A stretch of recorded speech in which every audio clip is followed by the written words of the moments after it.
Les nombreuses victoires engagées sur le théâtre des opérations de reconquête du territoire qui ont permis le retour de nombreuses personnes déplacées internes, accompagnées de la réouverture des services sociaux de base et la création de l'APEC avec pour projet la construction de l'usine de tomates à Tinkorgo en sont des exemples patents pour notre région. Excellence, nous avons quelques défis qui s'imposent toujours à notre région. Nous voudrions donc solliciter votre attention pour vous égrener quelques points. L'accroissement dans le domaine de la formation technique et professionnelle et la diversification des métiers dans les centres de formation pour contribuer à la lutte contre l'oisiveté et l'enrôlement des jeunes dans les groupes armés. Cela contribuera également à freiner la migration irrégulière, à combler les vides liés aux fermetures des écoles. Excellence, Bagré constitue un espoir pour l'agriculture, pour l'autosuffisance alimentaire et pour l'économie burkinabé. Saluons donc au passage les efforts de votre gouvernement à travers donc l'usine de transformation de tomates promise à notre région. Son Excellence, Monsieur le Président de la Transition, c'est un honneur d'être le porte-voix des femmes pour vous présenter les doléances, intensifier les actions de renforcement de capacités techniques des femmes en transformation des produits locaux, réfectionner et équiper les maisons et des centres de promotion féminine pour en faire des centres d'autonomisation socio-économique des femmes et des filles. Implanter des unités de transformation des produits agroalimentaires dans les régions.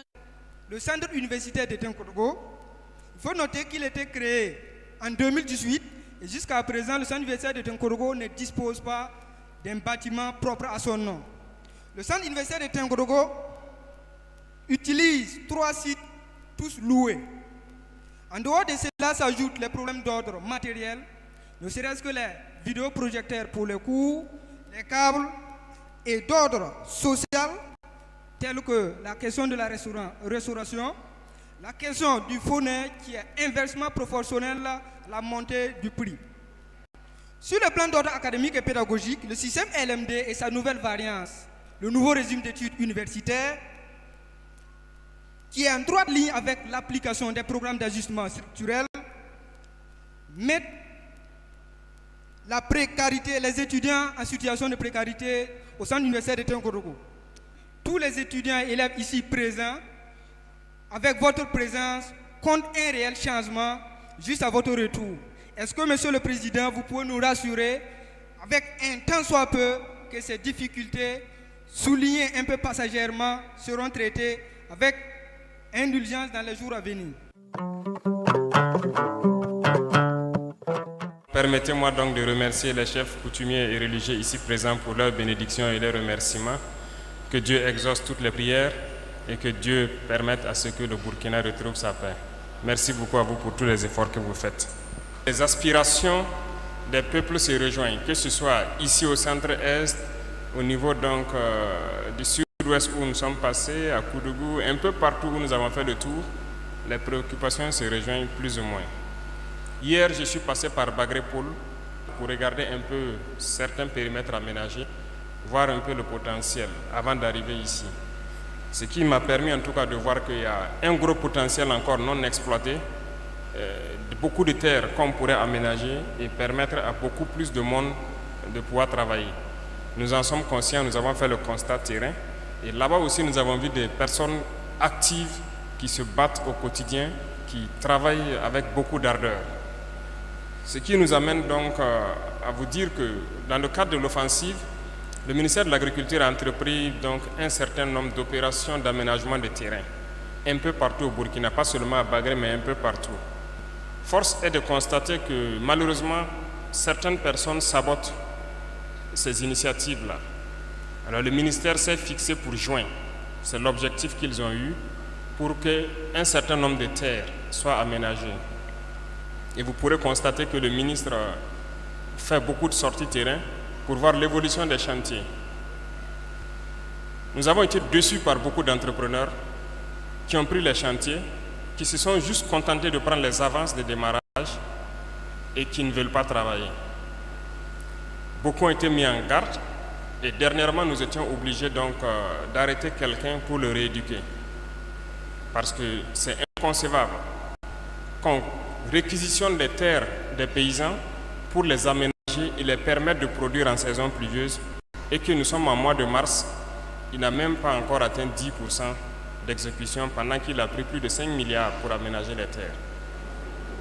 Donc, ça c'est un fait et il n'est pas seul. Ils sont nombreux qui sont dans cette situation et nous avons dit, des délais ont été donnés, des délais supplémentaires. Quiconque à ce délai-là n'aura pas atteint le taux que nous souhaitons, nous serons obligés de mettre fin aux travaux. Pas seulement mettre fin, mais ces chefs d'entreprise-là, il va falloir les rééduquer. Et nous avons créé un centre pour ça. Nous allons les rééduquer pour le patriotisme. Il y a des villages où ils ont confisqué des terres. Et les villageois sont là, ils ne peuvent pas travailler. Ils attendent qu'on mette en valeur. Et ces entrepreneurs-là traînent, ils font ce qu'ils veulent. C'est du sabotage pur et dur. Si tu n'avais pas pris l'argent, on peut comprendre. Parce que lorsqu'on te donne un marché de 15 milliards, ça veut dire que le gars prend déjà les 5 milliards, mais vous partez trouver qu'il n'a rien fait, il n'a pas évolué. Donc, quoi de plus normal pour nous mettre un peu en rage, et nous sommes sur ça. Nous voulons, dans les jours à venir, alors, relancer la Sonater. Comme on donne des marchés et que les gens font ce qu'ils veulent avec, et d'ailleurs les marchés, je ne dirais pas que ça nous fait perdre beaucoup, mais nous serons obligés de trouver nous-mêmes les équipements et recruter des ingénieurs de travaux publics au niveau de la Sonater pour faire beaucoup d'aménagements. Et je pense qu'on irait plus vite et en faisant plus d'aménagements avec peu d'argent. Donc cette réflexion a été menée et instruction a été donnée pour qu'on réveille la Sonater, l'équiper en bulldozer et aussi recruter des ingénieurs de travaux publics pour qu'on fasse beaucoup d'aménagements nous-mêmes. Dans le même sens, vous avez parlé beaucoup des barrages à construire, beaucoup de barrages ensablés. C'est le besoin de tout le monde.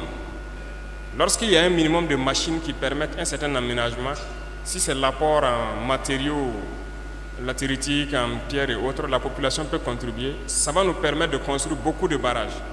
Parce que, à côté de Ouagadougou, il y a au moins un barrage que je suis passé voir l'année passée, qui devait finir avant la saison. À la première pluie, l'eau est venue emporter la digue. Mais ça a été confié à un entrepreneur. Ça veut dire que l'année passée, il nous a mis en retard dans cette zone, avec un bon potentiel qui aurait pu être exploité. Il est en train de refaire et jusqu'à l'heure là, il n'a pas fini.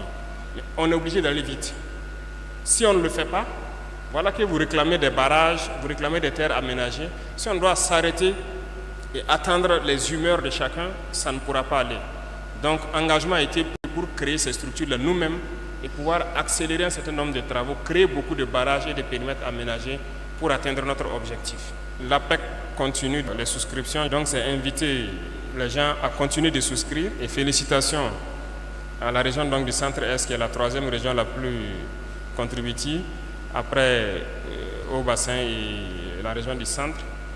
En tout cas, nous sommes passés à Bagré, nous avons vu les producteurs de tomates là-bas et nous avons vu aussi comment la tomate quitte le Burkina. Presque la quasi-totalité de la production là-bas repart ailleurs, être transformée et revenir vendre cela donc à nos mamans. Je pense qu'il est temps qu'on se mette au sérieux pour que ça puisse se transformer sur place ici. Donc nous attendons donc que l'APEC atteigne un niveau et dès qu'ils sont prêts, nous pourrons venir lancer la construction donc, de cette usine-là. La RN17, le marché est lancé. Nous sommes en train de mettre tout en œuvre pour que les forces puissent sécuriser donc, le bitumage de cette route-là dans les prochains jours, que ça puisse commencer. Dès que l'entreprise est connue, on va lancer donc, le bitumage. Et il y a l'autre voie aussi qui passe par Komiyanga, qui est prévue dans le même cadre, démarrer en même temps pour qu'on puisse bitumer. Donc les forces, les FDS de la région là sont mobilisées. Pour les centres de santé, nous sommes en train d'expérimenter un modèle. Nous voulons des centres où on n'a pas besoin de trop d'évacuation, que les médecins puissent faire le minimum sur place. Les transfusions sanguines, les petites interventions chirurgicales, la radiologie, les laboratoires, un certain nombre, vraiment un centre complet pour qu'il n'y ait pas besoin de chaque fois évacuer les gens. Et nous voulons commencer avec un certain nombre de communes et espérer étendre ça à d'autres communes. Donc ces centres-là aussi, j'ai reçu les plans, les devis et tout. Nous allons piloter ça directement à partir des grands projets à la présidence là-bas pour mettre en place en coordination avec le ministère de la Santé et voir le coût qu'on va mettre dedans et ce qui va pousser. Et on va comparer ça à ce que les gens faisaient et on verra net ce qu'on peut faire donc pour toute la commune de Burkina. Mais il faut dire que ce qui est existant, souvent même rien que les installations électriques ne répondent pas à l'installation même de certaines machines. Donc, ce n'est pas prévu pour ça. Il faut qu'on revoie donc le système carrément et créer de nouvelles structures. Et ça aussi, c'est une lutte acharnée et j'espère que dans les prochains jours, on pourra créer le premier exemple et voir ce que ça donne et pouvoir donc étendre ça un peu partout. Le système éducatif, c'est en pleine réforme et ça rejoint donc ceux qui demandent les centres de formation. Ça aussi, on attend les vacances pour faire une grosse réforme même dans le gouvernement. Parce qu'on s'est rendu compte que la formation professionnelle est un peu négligée, sinon beaucoup négligée, ça n'existe pas. Même les cadres et tout ça, ça n'existe pas. Donc nous voulons séparer carrément le volet formation professionnelle et emploi de l'enseignement général. Mais avant ça, il y a une initiative qui est en train d'être lancée. On a choisi 80 communes, je crois, pour pouvoir lancer cette initiative-là. C'est notamment dans le domaine agricole. On a demandé à chaque commune de fournir 100 hectares de terre pour que nous puissions construire un petit centre où des jeunes gens seront recrutés donc dans la commune là-bas, au moins une centaine. Ils seront formés de façon pratique, vont apprendre et vont faire en même temps sur les 100 hectares ce qu'ils auront appris. À partir de là, plus tard, ils pourront aller s'installer à leur propre compte avec un accompagnement. Donc, normalement, cette initiative doit être lancée aussi dans les jours à venir. Concernant les femmes, donc je suis d'accord. Moi, j'attendais cette proposition d'ailleurs parce que Maison de la Femme, si on peut transformer en des centres où les femmes vont vraiment apprendre beaucoup de choses et que ce soit des centres d'excellence, ça serait une bonne chose. Mais je sais que vous ne pouvez pas transformer tout dès demain. Il faut faire un plan, comment aller étape par étape dans chaque région, dans chaque province, faire un plan comment rendre plus professionnelle la Maison de la Femme. Parce que ça existe, il y a certaines maisons de la femme qui ont demandé des forages, on a réalisé, bon, elles font des petits jardinages et tout. Ce serait bien que les apprentissages de métiers, beaucoup d'autres choses puissent se faire dans ces centres-là. Pour le personnel handicapé aussi, il y a nécessité peut-être de voir, surtout, il y a des domaines tels que le transport comme ça, quelle solution trouver. Quelqu'un qui est handicapé moteur, s'il arrive pour entrer dans un car, bon, nos cars sont connus pour ne pas avoir de rampe d'accès. Donc mener des réflexions avec eux, avec la coordination nationale, un certain nombre de volets qui puissent quand même permettre de respecter leurs droits élémentaires et les conditions de vie décentes. Comment est-ce qu'on peut arriver à créer quelque chose qui les permette d'accéder à certaines, même il y a certaines infrastructures où il n'y a pas de rampe d'accès. Je pense qu'actuellement tout ce qui est construction, en tout cas, c'est prévu, mais les constructions anciennes, comment modifier que quand même ils puissent accéder. Pour les microcrédits, l'accès au financement et tout, c'est un problème général, c'est global. Mais je pense que le Trésor est en train de se transformer en banque. On vous a annoncé ça quand même. Le Trésor est en train de muter en banque et donc c'est inviter tous les opérateurs économiques, tous les artisans et autres. Les gens peuvent ouvrir des comptes au Trésor pour épargner, mais aussi ça va évoluer pour pouvoir accompagner donc dans le financement des microcrédits. C'est converti en banque. Pour les fonctionnaires, tout le monde systématiquement aura un compte là-bas, mais ça va évoluer vers le secteur privé et je pense que vous devez avoir une rencontre pour réfléchir sur comment est-ce que le Trésor peut accompagner cela. Pour le paiement des factures, c'est une opération qui a été lancée à 2 semaines pour que la dette intérieure là soit apurée. Il y a plusieurs régions déjà où l'argent est parti au Trésor pour pouvoir payer les factures. Certains, en tout cas, ont commencé à recevoir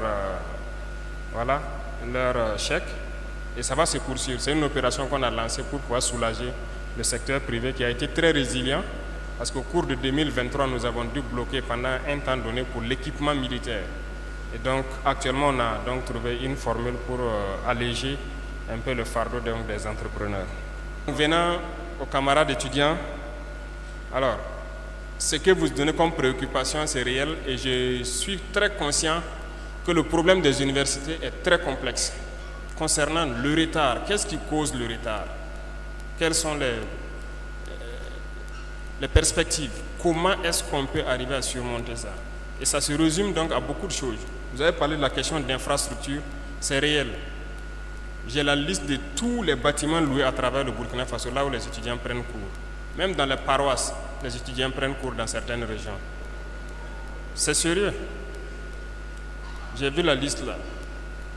Et la plupart des bâtiments à travers le Burkina, c'est loué. Nous-mêmes, nous sommes contre ça. Je peux vous assurer que c'est une préoccupation majeure, mais nous venons de trouver un début de solution parce que nous avons estimé, quand on prend cette salle, ça fait 1000 places. Je pense qu'on va réfléchir à créer au moins une salle dans chaque centre universitaire en guise d'amphi d'abord et quelques salles de cours parce qu'après les amphis, il y a d'autres salles de cours pour les travaux pratiques et autres. Nous avons demandé des devis en parallèle. Nous allons sûrement faire un programme spécial à partir donc de la présidence pour pouvoir faire dans beaucoup de centres universitaires ce genre d'amphithéâtre où les gens peuvent prendre cours et quitter donc dans les locations en ville. Comment trouver les ressources? C'était ça la question. Mais je pense que j'ai informé les différents ministères là qu'on va raboter beaucoup d'activités qu'on juge peut-être pas utiles pour le moment pour pouvoir construire les amphis dans les universités. Et je pense que le ministère des Affaires étrangères est le premier ministère où on va couper beaucoup. Vous êtes informés? Voilà. Je pense qu'on a beaucoup de personnes dans les missions diplomatiques. Ça fait beaucoup de milliards. Ils sont déjà informés qu'on va faire entrer beaucoup de personnes. Ils vont revenir travailler au pays. Et cet argent-là doit servir à construire quelques amphithéâtres pour les étudiants.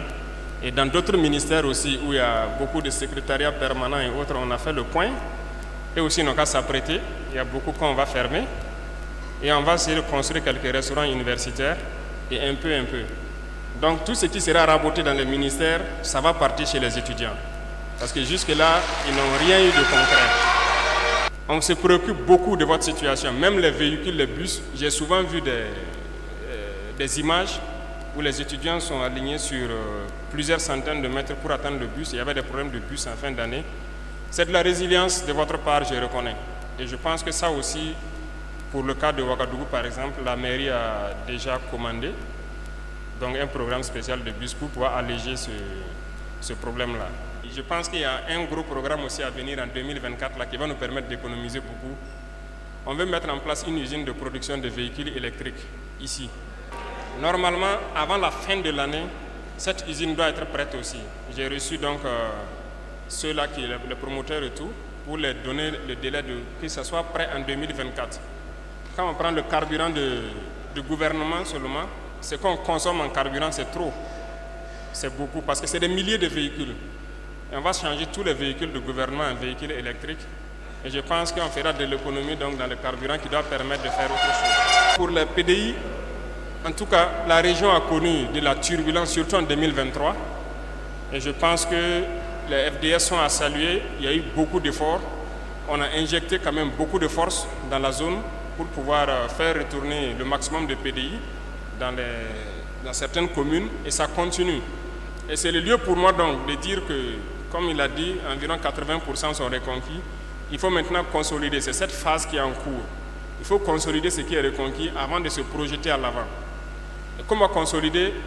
Hier, je disais aux responsables coutumiers religieux et aux chefs de circonscription administrative que tout le monde doit se mettre dans la guerre. Se mettre dans la guerre, ce n'est pas forcément prendre la Kalachnikov. Les VDP ont décidé, ils sont dedans. Pour la question de dédouanement et de port sec pour les opérateurs, nous allons voir ça avec le ministre du Commerce et de l'économie, comment ça peut se faire. Retenez aussi qu'il y a ce volet de digitalisation qui nous tient à cœur, qui est un secteur très important, mais aussi que les gens ne voulaient pas. Beaucoup de gens ne voulaient pas. Mais je pense qu'avec ça, ça doit pouvoir permettre de résoudre ce problème-là.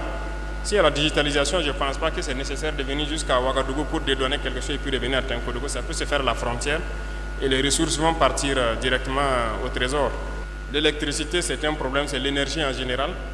Bon, nous sommes en train de miser beaucoup sur le solaire. Certaines centrales sont en train d'être construites. Mais vous savez aussi que nous sommes en train de prospecter d'autres types de sources d'énergie. Voilà. Actuellement, nous avons parlé du nucléaire avec la Russie. Mais ça, c'est, je dirais, à moyen ou long terme. Mais dans l'immédiat aussi, nous sommes en train de négocier avec le Niger parce qu'ils ont plusieurs sources d'énergie. Ils ont le charbon, voilà, en plus du pétrole et tout. nous sommes en train de voir qu'est-ce qu'on peut mettre en commun dans l'AES ici pour être indépendant du point de vue énergétique. Il faut qu'on soit autonome sur le point de vue énergétique pour permettre aux opérateurs de créer les industries. S'ils créent aussi qu'il n'y a pas d'énergie à moindre coût, ça devient très compliqué, c'est la population qui va supporter les coûts. Donc c'est plusieurs choses qu'on est en train de faire en même temps et je pense que les réflexions vont bon train pour pouvoir créer le maximum. Maintenant, revenons à nos braves agriculteurs. Je pense que l'intervention est claire, limpide. Et ici, parlant des semences, il faut saluer donc nos chercheurs qui font du travail exceptionnel mais qui n'étaient pas reconnus. Aujourd'hui, nous sommes en train de les valoriser et nous sommes en train de valoriser les producteurs sémenciers pour qu'ils produisent beaucoup de semences. Vous voyez, même le blé qui est cultivé ici, c'est des semences produites ici. Et les gens, à côté du champ de blé, même, il y a un champ de semences qui est à côté. Il y a le blé pour la consommation, mais le blé aussi pour la semence de l'année prochaine. Et ça se fait un peu partout. Beaucoup d'autres semences, que ce soit le maïs, les chercheurs ont trouvé de bonnes variétés qui s'adaptent un peu partout. Et nous sommes en train de les valoriser actuellement, de leur permettre d'avoir de bons laboratoires et de créer toujours les bonnes semences pour que ça puisse s'adapter à notre climat. Donc soyez rassurés. Revenons au problème d'engrais et d'intrants de matériel agricole. Une réforme de la CAIMA s'impose. Et je suis sur ça personnellement. Actuellement même, le DG de la CAIMA est en mission quelque part pour la question des engrais. Et ça va nous entraîner dans une grosse réforme dans le monde donc, de l'agriculture. Parce que j'ai rencontré, quand on prend les producteurs de coton, je les ai rencontrés à l'UNPCB il n'y a pas longtemps.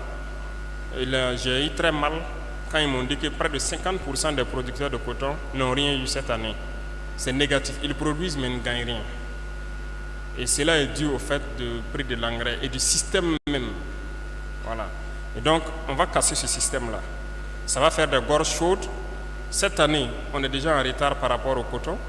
Mais dès que la saison finit, il va falloir casser ce système. Parce qu'un producteur de coton, il est obligé de prendre l'engrais avec la structure cotonnière et le coût semble élevé par rapport aux autres qui peuvent trouver ça ailleurs. Et ça ne l'arrange pas. Donc il passe toute l'année à cultiver et en fin d'année, il n'a rien. Il a cultivé juste pour les autres. Donc cette année, c'est même pas sûr que beaucoup vont cultiver le coton, pendant que l'État subventionne beaucoup cette culture aussi. Donc nous sommes en train de faire la réforme de la CAIMA pour que ce soit les intrants agricoles, alors qu'on puisse donner ça à moindre coût aux producteurs. Le patriotisme fait défaut chez certaines personnes, il faut le reconnaître. Voilà. Dernièrement, on entendait des gens se plaindre de certains acteurs de l'économie qui créent des pannes tous les jours, qu'il y a problème de connexion parce qu'ils ne sont pas contents qu'on ait pris les 25% de primes pour le fonds de soutien patriotique. Il faut que leurs collègues les dénoncent. S'ils ne les dénoncent pas, en tout cas nous, la semaine passée, on a lancé des enquêteurs dans les différents services des impôts, des trésors et tout, pour voir. Et s'il se trouve que c'est une pratique qui est répandue, en tout cas, on va frapper fort. Il peut y avoir des dommages collatéraux. C'est ça aussi. Voilà pourquoi on dit aux gens de dénoncer. Lorsqu'on a pris 25%, beaucoup de gens, voilà, dans ces administrations-là, je ne dirais pas ont applaudi, mais n'ont pas trouvé de problème. Mais certains, tellement ils sont accrochés à ça, ils essaient de saboter. Vous partez pour payer vos impôts qu'il n'y a pas réseau. Vous partez pour faire quoi, il n'y a pas réseau. Ils créent le problème. D'accord. En tout cas, s'ils m'entendent, et s'il y en a ici dans cette salle, qu'ils arrêtent pendant qu'il est temps. Si ça ne s'arrête pas, on va passer à 100%. Et puis on va voir si vous allez travailler ou pas. Et c'est sérieux. Si ça ne s'arrête pas, si les gens ne se dénoncent pas, ceux qui font ces pratiques, on coupe 100% des fonds communs. Et on va faire beaucoup de choses. Et je pense que nos amis étudiants, ils auront beaucoup d'amphithéâtres. Ils auront même du travail. Donc les chefs de service et autres dans l'administration qui laissent les gens continuer à saboter, il faut que chacun prenne sa responsabilité. Si quelqu'un dans ton service fait ça, tu ne le punis pas, vous allez tous en pâtir. Nous, on va faire comme dans l'armée, la punition est collective. En conseil des ministres, je dis ça à chaque membre du gouvernement. Tout acte que nous posons, tout ce que nous faisons, ça doit aller au bonheur de nos masses populaires. On ne doit pas poser des actes pour quelques individus privilégiés ou bien les intérêts de quelques individus. Ce que nous faisons, c'est jusqu'au fin fond des villages, chacun doit pouvoir vivre mieux.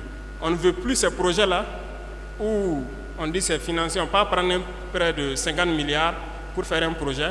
On crée une unité de gestion du projet qui va consommer même plus de 5 milliards dedans déjà. Et ensuite, ça n'avance pas, on ne voit rien de concret. Il faut qu'on arrête tout ça.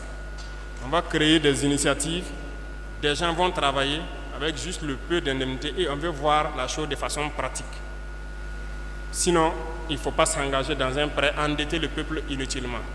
Et je sais compter sur la région du Centre-Est et toute sa jeunesse, toutes les femmes ici présentes. Merci beaucoup à vous. Bonne fête à vous, bonne réflexion. Et que Dieu protège le Burkina Faso, la patrie ou la mort.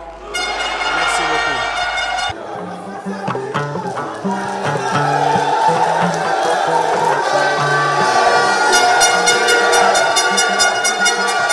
Ton Souria no, neton Hawaum questioning Yibu, and took a goma ton Hondarata, a toss a ton Hondarata, but ton Nabalem Fahamiwa, Panab ham prepared the school bed better. Fair up on Gobia, Nab, Yakagom busy, him be yiming no sooner poor, Ladicat and Tahad.